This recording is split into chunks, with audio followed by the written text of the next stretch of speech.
வணக்கம் நண்பர்களே. World heritage side அப்படின்ற ஒரு புகழாரம் கிடைச்ச ஹம்பியை பற்றின கதைகளை பற்றி தான் பார்க்க போகிறோம். அதை சீரியஸாக பார்க்க போகிறோம். அதில் நம்ம எதை பற்றி பார்க்க போகிறோம் அப்படின்னா வீரபக்ஷா டெம்பிள் பற்றி தான். ஹம்பின்ற அழகான ஊரை தான் கிஷ்கிந்தான்னு சொல்கிறாங்க ராமாயணத்தில். ஹம்பி எங்கே இருக்குன்னு பார்த்தீங்கன்னா ஹொஸ்பேட்டையில் இருக்கிற பெல்லாரி டிஸ்ட்ரிக்டில் தான் இருக்குது. நாங்கள் பெங்களூர்லேருந்து தாங்க ஹம்பி போனோம். ஹம்பி எக்ஸ்பிரஸே வந்துட்டு புக் பண்ணிவிட்டு ஹொஸ்பேட்டில் வரைக்கும் தான் இருந்தது. ஹொஸ்பேட்டில் இறங்கிட்டு அங்கேருந்து 12 கிலோமீட்டர் ஹம்பி. அதுக்கு ஒரு ஆட்டோ நாங்கள் எடுத்துக்கிட்டோம்.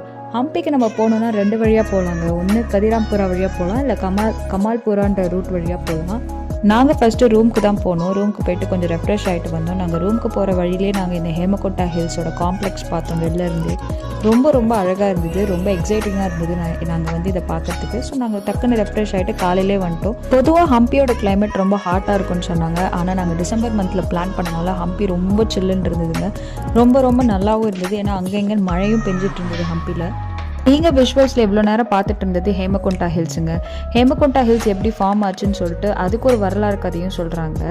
சிவபெருமான் வந்துட்டு ஆழ்ந்த தியானத்தில் இருக்கும்போது மன்மதன் அவரோட தியானத்தை கலைச்சாராம்.